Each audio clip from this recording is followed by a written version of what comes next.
16. The result, we all office, and that his agencies took under Secretary Mayorkas to open the border wide, to invite everybody from around the world to come here, including hardened criminals and dangerous persons. And the result, we all know.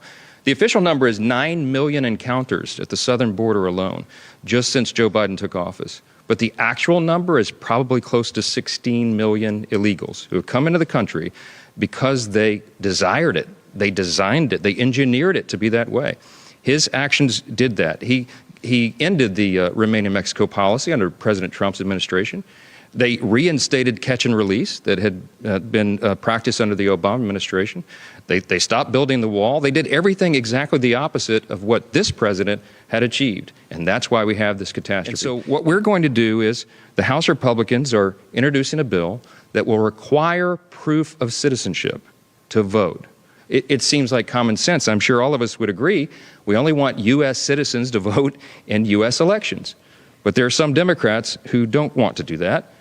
We believe that one of their designs, one of the reasons for this open border, which everybody asks all around the country, why would they do this? Why would they allow all this chaos? Why the violence? Because they want to turn these people into voters.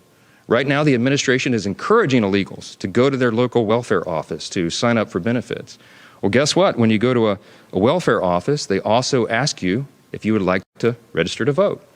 And so many people, we think, are going to do that. And you know what? The numbers are so high. There's so many millions of illegals in the country that if only 1 out of 100 voted, they would cast potentially hundreds of thousands of votes in the election. That could turn an election. This could be a tight election in our congressional races around the country. It could, if there are enough votes, affect the presidential election. And so that's why House Republicans are going to act. I'm going to announce to you today, here standing alongside President Trump, that we will do everything within our power to ensure that we do have free and fair elections in this country. If we don't have that in a constitutional republic, we have nothing. It's the basis of who we are as a nation, and we owe that to the American people. And so what we're going to do is introduce legislation to require that every single person who registers to vote in a federal election must prove that they're an American citizen first. You have to prove it. That will be a new part of the federal law and a very important one.